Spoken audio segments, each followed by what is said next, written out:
పుట్టుమచ్చలు అనేవి అందరికీ ఉంటాయి, అది కామన్. కొందరికి ఎక్కువగా ఉంటే మరికొందరికి తక్కువగా ఉంటాయి. అయితే ఈ పుట్టుమచ్చలకు క్యాన్సర్ కు లింక్ ఉందంటున్నారు నిపుణులు.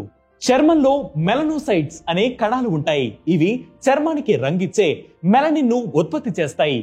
ఈ మెలనోసైట్స్ ఒకే చోట ఒక గ్రూప్ గా ఫామ్ అయినప్పుడు పుట్టుమచ్చలు ఏర్పడతాయి. ప్రతి మనిషిలో 10 నుంచి 40 వరకు పుట్టుమచ్చలు కనిపిస్తాయి. వీటిలో రకాలు కూడా ఉంటాయి. పుట్టుకతో వచ్చేవి కాన్జెనైటస్ మోల్స్. ఇవి ఏ సైజులోనైనా ఉండవచ్చు. అక్వైర్డ్ మోల్స్ అనేవి పుట్టిన తర్వాత ఎప్పుడైనా రావచ్చు.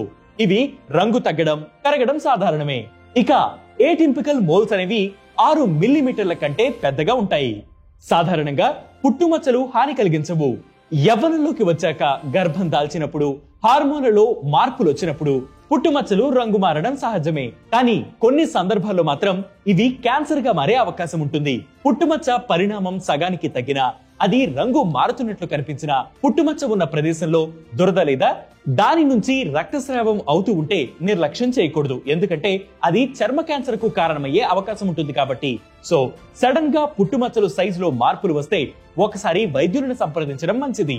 ఇలాంటి హెల్త్ వీడియోస్ మరియు హెల్త్ టిప్స్ కోసం ప్రతిరోజు వెటి న్యూస్ యాప్ ని ఫాలో అవ్వండి. దాంతో పాటు వెటి న్యూస్ తెలుగు యూట్యూబ్ ఛానల్ ని సబ్స్క్రైబ్ చేయండి.